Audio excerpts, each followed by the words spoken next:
শুধু আমি নয়, আমার সঙ্গে যিনি ব্যাটার রয়েছেন তার সামনে এই মুহূর্তে আন্তর্জাতিকের বাঘা বাঘা বোলাররাও আসলে খুব একটা সুবিধা করতে পারছে না।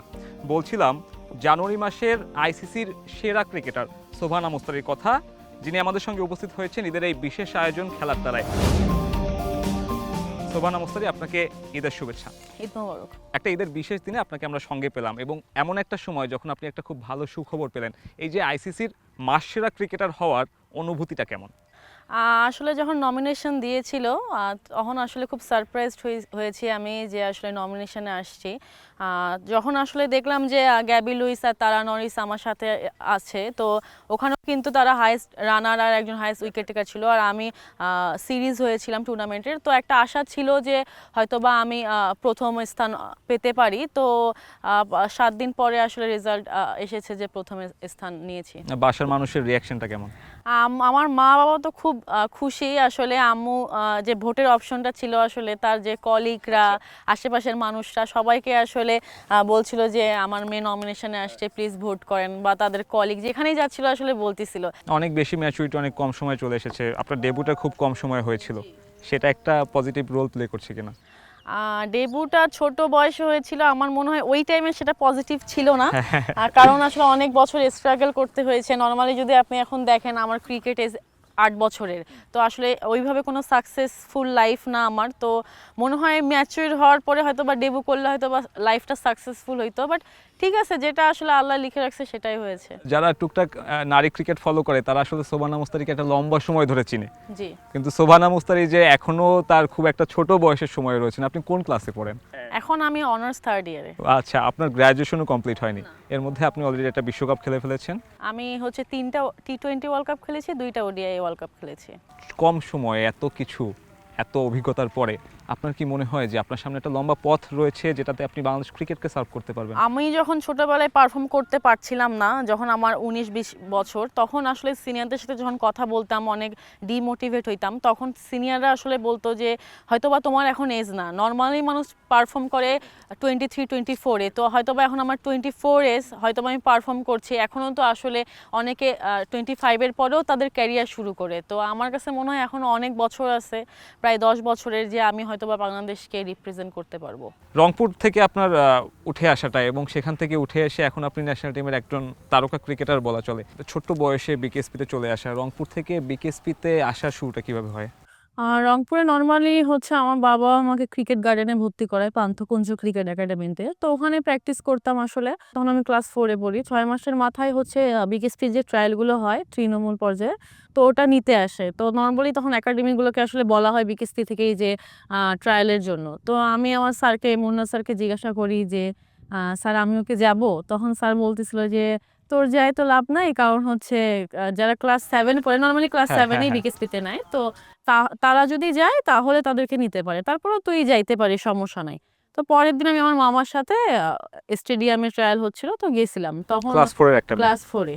তো তখন মামার সাথে যাওয়ার পরেই আমাদের বিকেএসপির হচ্ছে জি কোচ স্যার ছিল, যিনি রংপুরে নিচ্ছিল। তো আমাকে ফার্স্টে ব্যাটিং করতে বলে। তো ব্যাটিং দেখে তার খুব পছন্দ হয়। এরপর আমাকে বোলিং করতে বলে, বোলিংও করছি। তো তারপর সে আমার কাছে এসে বলে যে আচ্ছা তোমাকে একটা কথা বলি। আমি বলছি জি স্যার বলেন। বলল যে তোমাকে যদি নিয়ে যাওয়া হয় 1 মাসের জন্য বিকেএসপিতে ঢাকায়, তুমি কি থাকতে পারবা? আমি তখন বললাম যে আসলে আমার বাবা মা দুজনেই তো আমার থেকে দূরে থাকে চাকরির জন্য। তো আসলে এটা আমার কাছে বড় ব্যাপার না যে আমি আসলে বিকেএসপিতে গিয়ে থাকবো। তো তারপরেই আসলে বিকেএসপি যাওয়া হয় ক্লাস 5-এ। তারপরে মানে বিকেএসপি হোস্টেলে কেমন কান্নাকাটি করলেন? আমি যতটুকু জানি খুব কান্নাকাটি করতেন ছোটবেলায়। বিকেএসপির হোস্টেলে ফার্স্টে তো 1 মাস ক্যাম্প করি। তো ক্যাম্পে আসলে যারা সিনিয়র ছিল, ক্যাম্পটা আসলে বিকেএসপির অন্যরকম। মজা করতে পারি, ওখানে যেকোনো কিছু করা যায়, জাস্ট প্র্যাকটিস ছিল। তো আমার কাছে তখন ফিল হয়েছিল যে হয়তোবা বিকেএসপি হোস্টেল লাইফটাও যারা আসলে স্টুডেন্ট, এমন লাইফটা হবে আসলে। তো তারপরে 1 মাস ক্যাম্প থাকা অবস্থায় আমরা আসলে 7 দিনের যে ভর্তি পরীক্ষাটা হয় বিকেএসপিতে সেখানে দেই। তো তখন হচ্ছে দেওয়ার পরেই আমি হয়ে যাই ক্লাস 5-এ। আমি ১ম মেয়ে বা ১ম স্টুডেন্ট ক্রিকেটে যে ক্লাস 5-এ ভর্তি হই। তামিম ইকবালের খুব বড় ভক্ত ছিলেন। তামিম ইকবালের ব্যাট লাগতো, আপনার বাবার সম্ভবত অন্য ব্যাট। এই স্টোরিটা কি? এই স্টোরিটা হচ্ছে যে যখন বিকেএসপিতে ভর্তি হলাম, তো আসলে তখন তো আমার ইনস্ট্রুমেন্ট লাগবেই ক্রিকেটের। তো তখন আমার বাবা আমাকে ক্রিকেটের ইনস্ট্রুমেন্ট কিনে দেয়। তো সবকিছুই ঠিক ছিল। কিন্তু এসএস ব্যাট দিয়েছিল আমাকে। তো আমি এটার জন্য আসলে অনেক কান্নাকাটি করেছি যে এসএস ব্যাট কেন? আমি সিএ ব্যাট দিয়েই খেলবো। তামিম ভাইয়া সিএ ব্যাট দিয়ে খেলে, আমিও সিএ ব্যাট দিয়ে খেলবো। তো অনেক কান্নাকাটি করার পর আমার বাবা আমাকে সিএ ব্যাটটা কিনে দিয়েছিল। তো ওটা নিয়েই বিকেএসপিতে আসলে আমার জার্নিটা শুরু। তার মানে ছোটবেলা থেকেই একটু দুরন্ত স্বভাবের ছিলেন এবং স্পোর্টসের সাথে খুব বেশি অ্যাটাচমেন্ট ছিল। জি, সবসময় ছোটবেলায় সব ধরনের আমি আসলে গেম খেলতাম। Football, badminton, cricket. তো নরমালি আব্বু-আম্মু ঘুম পাড়াইতো দুপুরবেলা। তারপরও আমি আসলে চুপ করে উঠে চলে আসতাম, খেলতাম। যারা আমার সহপাঠী ছিল আমার এলাকার বা বড় ভাইদের সাথেও আমি আসলে খেলতাম। রংপুরে আসলে অনেক ছেলেমেয়ে আছে যারা আসলে হয়তো ভালো করতে পারতো, সম্ভাবনাময়, কিন্তু আসলে ফ্যাসিলিটিস খুব বেশি ওই বিভাগটাতে নাই। জি, আসলে অনেক আগেই রংপুর ছাড়া হয়েছে। তারপরও মাঝে-মধ্যে যখন আসলে ক্রিকেট গার্ডেনে প্র্যাকটিস করতে যাই বা আপনি করোনার মাঝখানে অনেকদিন আমি প্র্যাকটিস করেছি ক্রিকেট গার্ডেনে। আ রংপুরের উইকেট খুব ভালো। এখন সাথে আসলে উন্নত করা হয়েছে। পাশ দিয়ে আসলে ব্যারিকেড দেওয়া হয়েছে। তাছাড়া আমার কাছে মনে হয় ড্রেসিং রুমটা আসলে সেখানে আমরা যারা যাই বা ওটা মানসম্মত না। আমার কাছে মনে হয় ড্রেসিং রুমটা যদি চেঞ্জ হইতো অনেক ধরনের ক্রিকেট ওখানে খেলা যেত। এছাড়াও মাঠ আসলে আগেকার যে ঘাস, সে ঘাস নরমালি ঘাস লাগানো হয়নি। তারপর ওটা আসলে ম্যানেজ করা যায় কারণ রাজশাহীতেও আমরা ওই ধরনের ঘাসে খেলি। তো কিন্তু হচ্ছে যে ফ্যাসিলিটিস আপনার হচ্ছে সাইড উইকেট আর হচ্ছে সাথে আপনার হচ্ছে ড্রেসিং রুম সেটা আসলে উন্নত করলে হয়তোবা আমরা যখন ছুটিতে যাই তখন আসলে প্র্যাকটিস করতে পারি। ক্রিকেট গার্ডেন নিয়ে অনেক কথা বলি আমরা, জানি যে ক্রিকেট গার্ডেনে হয়তো সবকিছু ঠিকঠাক করলে একটা বিভাগীয় অঞ্চলে একটা বড় একটা সম্ভাবনার দ্বার উন্মোচন হতো। আপনারও কি মনে হয় রংপুর ক্রিকেট গার্ডেন নিয়ে কাজ করাটা খুব বেশি ম্যান্ডেটরি হয়ে গেছে? এটা তো সব সময়ের জন্য, কারণ আমাদের লাস্ট যখন আমাদের বোর্ড প্রেসিডেন্ট গিয়েছিল তখন আমরা এই বিষয়টা জানিয়েছি। এছাড়াও আপনার ব্যারিকেড দেওয়ার ফলে কি হয়েছে যে ৩-৪টা একাডেমি এখানে আছে, ওটা আগের মতো আমার কাছে মনে হয় না যে ওইভাবে আসলে প্র্যাকটিসটা করতে পারে। ঢাকা শহরে কিন্তু একটা গণ্ডির মধ্যে প্র্যাকটিস করি আমরা, ওখানে কিন্তু মাঠ পাই না। সেটা যদি আসলে রংপুরের মতো জায়গাও একটা গণ্ডি আমরা আসলে করি, সেখানে তো আসলে ইমপ্রুভমেন্ট নাই। বাট আমার কাছে মনে হয় যে রেলিংটা দিয়ে ভালো হয়েছে, কারণ আসলে সব ধরনের জিনিস মাঠে ঢুকতো, গরু ছাগল সব ধরনের, তো এটা দিয়ে ভালো হয়েছে। এর সাথেও আমার কাছে মনে হয় সাইডে একটা জায়গা আছে, সেখানে যদি আসলে মাঠ করে দেওয়া যায়, একাডেমিগুলোও প্র্যাকটিস করলো। এছাড়াও যারা আমরা আসলে ছুটিতে যাই, আমি আকবর ভাইয়াও আছে, তো তখন ওখানে আসলে ভালো ফ্যাসিলিটিস, নেট, আপনার যে নেট করার জন্য যে সাইডে যে আপনার রডগুলো থাকে সেইগুলো, তো এগুলোর উন্নতি আসলে যদি হওয়া যায় আমার কাছে মনে হয় আরো ভালো। রংপুরে এই মুহূর্তে সোবানা মুস্তারি কতখানি পপুলার? রংপুরে পপুলার বলতে জায়গায়, জায়গায় গেলে মানুষ চেনে, এই যে আপুটা খেলে, হয়তোবা নামই হয়ে বলতে পারে না, বাট ক্রিকেটার যাচ্ছে রাস্তা দিয়ে। এইরকম আসলে আমার সাথে যারা দেখা হয়, অনেকেই যারা আছে যারা প্লেয়ার, তারাও মাঝে মধ্যে দেখা হয়, ছবি তুলে। আরো অনেক যারা মেয়ে এখন খেলছে রংপুরে, তারাও কথা বলে সব সময়ের জন্য। কেমন লাগে? অনেক বেশি ফ্রেমিং আমার পছন্দ না। যখন আমি আসলে বাসায় যাই ফ্রিলি ঘোরাফেরা করার চেষ্টা করি। তো এমনিতে তো একটা মানুষ জনপ্রিয়তা লাভ করার পরে মানুষ এসে কথা বলবে, এটা ভালো লাগবে। বাট এই ধরনের ফ্রেমিং থেকে আমি একটু এভয়েড করি। অবসর সময়টা কিভাবে কাটে? হ্যাঁ, আমি যখন রংপুরে যাই আমার সার্কেল আছে। এটা সার্কেল বলব না, আমার একটা ফ্যামিলি বলবো। ওদের সাথে সবসময় থাকি। আমার কাছে মনে হয় যে ওদের সাথে যদি আমি একটা রুমেও বসে থাকি আসলে ২৪ ঘন্টা, আমার কাছে ভালো লাগবে। কোথাও যাইতেই হবে এমন না। বাট যখনই বাসায় যাই আমি ৭ দিনের জন্য, আমার মা, বাবা আর আমার যে ফ্যামিলি সার্কেল বললাম, তাদেরকে নিয়ে আমি একটা না একটা কোথাও আশেপাশে ট্যুর হই। যেটা দিনাজপুর হইতে পারে, বগুড়া হইতে পারে, যেখানে যাই আরকি। সোবানা মুস্তারি, জাতীয় দল নিয়ে কথা বলতে চাই। দারুণ একটা ছন্দে রয়েছেন, হয়তো ক্যারিয়ারের সবথেকে সেরা সময় আছেন। সামনে একটা বিশ্বকাপ দরজায় করা নাড়ছে, এবং একটা পারফরমেন্স ধরে রেখে বিশ্বকাপে আসলে কেমন করার লক্ষ্য? প্রিপারেশনের জন্য আসলে আমার কাছে মনে হয় যে এই টি-20 ওয়ার্ল্ড কাপের একটা যথেষ্ট টুর্নামেন্ট। বিপিএল, হোম সিরিজ শ্রীলঙ্কার সাথে সাথে ট্রাই নেশন আছে। তো নর্মালি সবগুলো জায়গায় দেখবেন আপনি টি-20 ম্যাচগুলো আছে। বিপিএল, হোম সিরিজেও টি-20 আছে। তো এখন আসলে সেই দিকে ফোকাস করছি। যেগুলো আসলে ল্যাকিংস আছে আমার ব্যাটিংয়ে, সেগুলো আসলে ফিল আপ করার ট্রাই করছি নেটে, এক্সট্রা ওয়ার্কে। এগুলো আবার বিপিএলেও আমি আসলে ইমপ্লিমেন্ট করব। দেন আসলে আবার একটা হয়তোবা হোম সিরিজ খেলবো।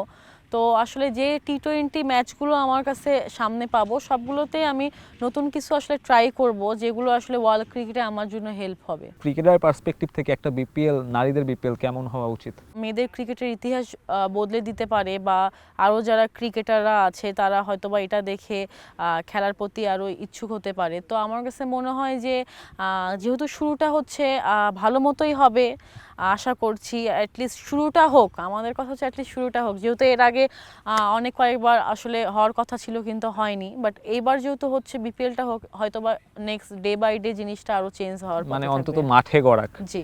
আপনার ক্রিকেট ক্যারিয়ারে সবথেকে বড় ইনফ্লুয়েন্স কোন ইন্টারন্যাশনাল ক্রিকেটার, মানে কাকে সবথেকে বেশি ফলো করা হয়? নর্মালি যদি আপনি বলেন, আমি ছোট থাকতে আমাদের যে ন্যাশনাল টিমের শুক্তারা আপু ছিল, আয়েশা রহমান শুক্তারা, তার তার খেলা দেখে মানে আমার নর্মালি চেনে হয়তো আমি বিগ হিটার বলে।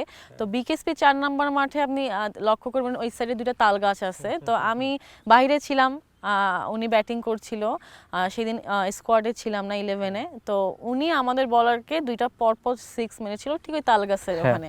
তো সেই থেকে আমার আসলে ইচ্ছা ওনাকে দেখে, ওনার খেলা বা ওনার বেসিক এখনো পর্যন্ত আমার কাছে ভালো লাগে। বাট ওই যে 6 মারার যে আমার আকাঙ্ক্ষাটা ওনাকে দেখেই আসলে শুরু হয়েছে। এরপর আসলে ক্রিকেট বোঝা বা হারমানপ্রীতের সেই অস্ট্রেলিয়ার সাথে ওডিআই ওয়ার্ল্ড কাপে 171 করাটা, তো এইগুলো জিনিস আসলে আমাকে অনেক বেশি ইন্সপায়ার করেছে। তার 4 বছর 5 বছর বয়স যখন আপনি শুরু করেছিলেন, সে যদি নিগার সুলতানা জ্যোতি কিংবা সোবহানা মুস্তারি কিংবা মারুফা আক্তার হতে চায়, তার আসলে কি করণীয় এই সময়ে? সে যদি ব্যাটসম্যান হতে চায়, আমি বলবো যে বাংলাদেশের প্রেক্ষাপটে ব্যাটসম্যানের সাকসেসফুলটা অনেক কম, তার অনেক মেন্টালি স্ট্রং হয়ে আসতে হবে, অনেক বেশি হার্ডওয়ার্ক করতে হবে। যদি বলারদের সাকসেসফুলটা বলেন যে আমাদের প্রেক্ষাপটে বলাররা অনেক বেশি সাকসেসফুল, সেই ক্ষেত্রেও তাকে আসলে হার্ডওয়ার্ক করতে হবে, স্ট্রাগল করতে হবে। কিন্তু আমার মনে হয় যে তার যে হার্ডওয়ার্ক করার ক্ষমতা, এটা আসলে আগে থেকেই তাকে প্রিপারেশন নিতে হবে। আমি খেলতে চাই, আমি প্রফেশনালি ক্রিকেট খেলতে চাই। সুমন, আপনি তো ক্রিকেটার না হলে নিজেকে কোথায় দেখতেন? ফুটবলার হওয়ার সম্ভাবনা কতটুকু ছিল? খেলার যেহেতু আসছে, আমার কাছে মনে হয় যে ক্রিকেটারই হয়তো বা হইতাম, বাট ফুটবলটা আমার অনেক প্রিয়। আমি যখনই সুযোগ পাই ফুটবল খেলি। ফুটবলার হইতাম কি না জানি না, কারণ আমি যে টাইমে খেলা শুরু করছি এই টাইমে ফুটবলের প্রচলনটা অত বেশি ছিল না। বাট আমার কাছে মনে হয় খেলাধুলায় না আসলে আমার মা আমাকে ডাক্তার বানাইতো। আচ্ছা, আর প্রিয় ফুটবলার? মেসি। প্রিয় ক্লাব? বার্সেলোনা। এখন আপনার কিছু প্রশ্নের উত্তর দিতে হবে খুব দ্রুত। প্রথম প্রশ্ন যেটা হচ্ছে, toughest bowler you faced? Shabnam Ismail. One player you would pay to watch, কাকে দেখার জন্য আসলে নিজের টাকা খরচ করতে রাজি আছেন? কোন প্লেয়ার? বিরাট কোহলির। যার জন্য অনেক টাকা খরচ করতে হলে আপনি মাঠে বসে দেখতে চান। সব থেকে পছন্দের মোমেন্ট কোনটা ক্রিকেট ক্যারিয়ারে? 2019 সালে সাউথ আফ্রিকা ইমার্জিং টিমের সাথে আমাদের হ্যাঁ। মেয়েদের ইমার্জিং টিমের একটা খেলা হয়েছিল। তো ওখানে আমি 36 রান মেবি করেছিলাম, আমার সাথে জ্যোতি আপু পার্টনার ছিল। তো ওই ম্যাচটা আমি ইনভলভ ছিলাম জেতার পেছনে। তো ওইখান থেকে আমার লাইফের টার্নিং পয়েন্টটা শুরু হয়। ড্রেসিং রুমে সব থেকে পছন্দের মানুষ? সব থেকে পছন্দের মানুষ হচ্ছে মেঘলা। সব থেকে বেশি সময় কাটানো হয় মেঘলা? মেঘলার সাথে, ও আমার ফ্রেন্ড, আসলে ওর সাথেই থাকা হয় বেশি। ড্রেসিং রুমে সব থেকে অ্যানয় করে কে? সব থেকে বিরক্ত করে কে? রাবেয়া। অনেক বেশি? অনেক বেশি। সব থেকে funniest person in dressing room? Dressing রুমের ফানি হচ্ছে রাবেয়া বলবো, সাথে আছে আমাদের পিঙ্কি আপু সিনিয়র, উনিও অনেক, আর সাথে ঋতু আপু। আচ্ছা, টিমমেট যে কিনা সবসময় টিম বাসের জন্য লেট করে? দোলা। আচ্ছা, most stylish player in the squad? Jyoti আপু অবশ্যই। ক্রিকেটের একটা রুল আপনার কাছে পছন্দ হয় না, কিংবা আপনার মনে হয় যে এই রুলটা চেঞ্জ করা যেতে পারে?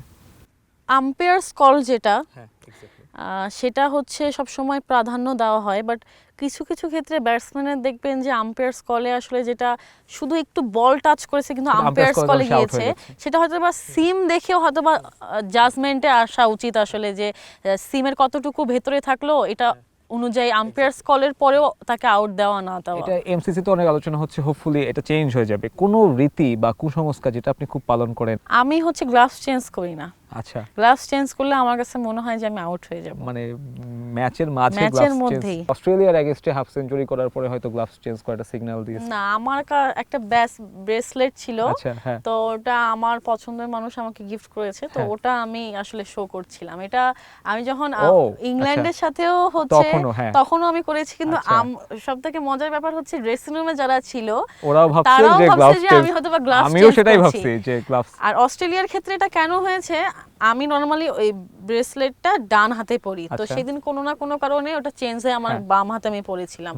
তো এই কারণে আমি ডান হাতে করার পর আমি দেখতেছি ডান হাতে আমার ব্রেসলেটটা নাই, এরপর সাথে সাথে আবার বাম হাত করছি, তো আচ্ছা। আমার ড্রেসিং রুমে সবাই ভাবছে যে হয়তো বা আমি গ্লাভস চাচ্ছি। এখন পর্যন্ত পাওয়া সবথেকে ভালো ক্রিকেটীয় উপদেশ? যে আমাদের সুরাইয়া ফিজিওর, উনি আমাদের ফিজিও এখনো, তো উনি আমাকে বলেছিল যে সোহানা, তুমি যদি ক্রিকেট খেলতেই চাও তাহলে তুমি কেন কষ্ট করবা না, এটাই তো তোমার লাইফ। এক্স্যাক্টলি। তো এই বিষয়টাকে বুঝতে আমার আসলে 2-3 বছর লেগেছে, যে এটাই আমার লাইফ, আমাকে কষ্ট করতেই হবে এটার জন্য, আমি যদি খেলতে চাই আমাকে কষ্ট করতে হবে। তো ওনার ওই উপদেশটা আমাকে আসলে হিউজ পরিমাণ আমাকে চেঞ্জ করেছে, যে আমাকে যদি ক্রিকেট খেলতে হয় এই রিলেটেড যত কিছু, সেটা স্ট্রেংথ ট্রেনিং, সেটা রানিং, সেটা আমার খাদ্য অভ্যাস, সেটা আমার ঘুম, সেটা আমার প্র্যাকটিসের কোয়ালিটি, সব কিছুই আমাকে আসলে সেই স্ট্যান্ডার্ডে নিয়ে যেতে হবে যেখানে আমি আসলে ক্রিকেটটা খেলতে চাই।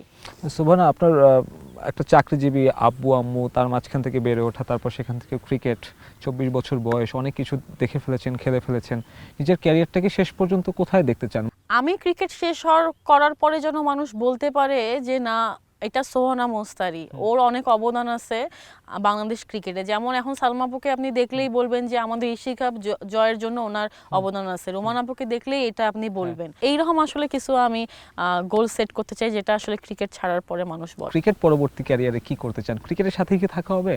আমার ইচ্ছা ক্রিকেটের সাথেই থাকার, কারণ আমি যেহেতু আমার লাইফের ম্যাক্সিমাম এজই আমি আসলে ক্রিকেটের সাথে আছি, তো আমি নর্মালি পড়াশোনাও করছি স্পোর্টস সায়েন্স নিয়ে এখন। আচ্ছা, তো নর্মালি ক্রিকেট ছাড়ার পরে হয়তো বা কোচিং লেভেল। সুবহানা, আপনাকে অনেক ধন্যবাদ। দর্শক, কথা বলছিলাম আজকের আমাদের অতিথি সোবহানা মোস্তারির সঙ্গে। এই ছিল খেলার তারার আয়োজন। সঙ্গে থাকুন সময়ে। সবাইকে আবারও ঈদ মোবারক।